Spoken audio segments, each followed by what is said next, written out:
नमस्कार. भारतीय राज्यघटनेनुसार जेव्हा काही संसद सदस्य असो किंवा समजा तुमच्या विधानसभेचे किंवा विधान परिषदेचे आमदार असो, जे काही विशिष्ट अटींची ज्यावेळेस समजा पूर्तता करू शकत नाही, तेव्हा त्यांना अपात्र घोषित केले जाते.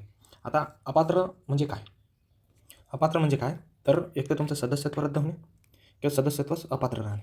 आता सदस्यत्व रद्द होणे म्हणजे समजा तुम्ही MP आहे किंवा MLA आहे, हे आपलं ज्यावेळेस पद गमावतात म्हणजे सिटिंग MP किंवा MLA, तर ते काय होते संविधानातील किंवा कायद्याचे समजा उल्लंघन केलं तर.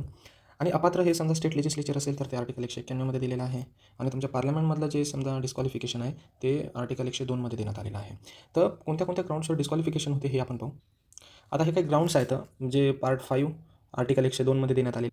आणि हे सेम जे आहे तुमच्या स्टेट लेजिस्लेचरला पण लागू होतात, बरोबर आहे. आर्टिकल 191 मध्ये समजा एखाद्या सदस्यत्वाच्या अपात्रतेसाठी खालील अटी आहेत. कोणतीही व्यक्ती लोकसभेची असो, राज्यसभेची असो आणि 191 आर्टिकल असेल तर तुमची विधानसभा असो किंवा तुमची विधान परिषद असो, ती अपात्र ठरते. कधी? तर त्याच्याकडे कुठलंही समजा लाभाचं पद असेल, ज्याला आपण ऑफिस ऑफ प्रॉफिट म्हणतो. Office of profit. Office of profit असेल तर ऑफिस ऑफ प्रॉफिट होल्ड करत असेल तर ती व्यक्ती जी आहे ती अपात्र होते. आता ऑफिस ऑफ प्रॉफिट हे भारतीय संविधानात किंवा कुठल्याही कायद्यात डिफाईन नाही केलेलं आहे. परंतु ऑफिस ऑफ प्रॉफिट ठरवायचं असेल तर ते कसं ठरवलं जाते? तर त्यासाठी काही कंडिशन्स आहेत. जशी ऑफिस ऑफ प्रॉफिट ठरवण्यासाठी अपॉइंटिंग अथॉरिटी कोण आहे? बरोबर आहे. ती गव्हर्नमेंट असेल तर ऑफिस ऑफ प्रॉफिट आहे. गव्हर्नमेंटला टर्मिनेट करण्याचा अधिकार आहे का? असेल तर ती तुमची लाभाचे पद असेल, ऑफिस ऑफ प्रॉफिट असेल. गव्हर्नमेंट त्यांचे रेम्युनरेशन ठरवत असेल तर ते लाभाचं पद आहे. सोर्स ऑफ रेम्युनरेशन असेल, समजा ते आपल्या संचित निधीतून असेल, भारताच्या कॉन्सॉलिडेटेड फंडमधून असेल तर ती पण एक ऑफिस ऑफ प्रॉफिट आहे. देन तर अशा प्रकारे ऑफिस ऑफ प्रॉफिट ठरवण्याच्या काही टेस्ट आहेत. ह्या जर फॉलो झाल्या तर ती व्यक्ती लाभाचं पद धारण केलं जाऊ शकते आणि त्या व्यक्ती लाभाचं पद धारण केलं तर तिच्यावर डिस्क्वालिफिकेशन येते. आता याच्यातनी लाभाच्या पदामध्ये संसदेला एक अधिकार देण्यात आलेला आहे, की ते कायदा करून काही पदांना लाभाच्या पदाच्या यादीतून बाहेर काढू शकतात. म्हणजे अशी यादी असेल लाभाच्या पदाची, जी जर समजा एखाद्या MP किंवा MLAने होल्ड केली तर ती व्यक्ती डिस्क्वालिफाय होणार नाही. तर त्यासाठी संसदेला एक कायदा करावा लागतो. आणि संसदेने जे कायदा केलेला आहे त्या कायद्याचं नाव आहे the parliament prevention of disqualification act 1959. ह्याच्यामध्ये एक शेड्यूल दिलेलं आहे. या शेड्यूलमध्ये काही पदं दिलेली आहेत. जी पदं जर एखाद्या व्यक्तीने धारण केली तर ती या कलमाच्या अंतर्गत डिस्क्वालिफाय होणार नाही. दुसरं आहे, ती व्यक्ती मानसिकदृष्ट्या समजा सक्षम नसेल, अस्वस्थ असेल आणि तसं ते न्यायालयानं घोषित जर केलेलं असेल तर सदर व्यक्तीला काय केलं जाते? डिस्क्वालिफाय केल्या जाते. दिवाळखोर असेल तर डिस्क्वालिफाय केल्या जात असते.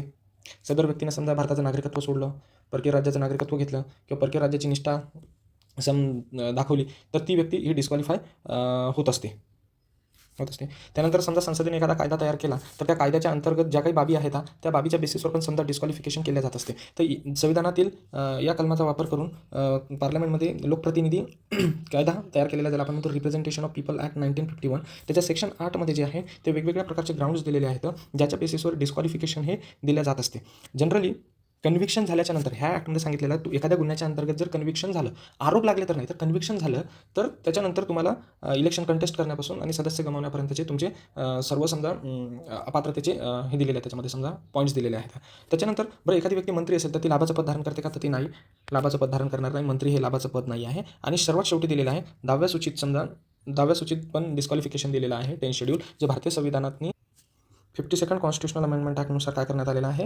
ॲड करण्यात आलेला आहे 1985ला. त्याच्यामध्ये वेगवेगळ्या प्रकारचे ग्राउंड्स दिलेले आहे. त्या ग्राउंड्समध्ये जर बसली तर प्रत्येक व्यक्ती किंवा MP किंवा MLA हे काय होत असतात? तुमचे डिस्क्वालिफाय होत असतात. तर सेम अशा प्रकारचे सदस्यत्वाच्या अपात्रतेसाठी ज्या अटी आहेत त्या आर्टिकल 191 मध्ये तुम्हाला विधानसभेसाठी सुद्धा लागू पडतील. धन्यवाद.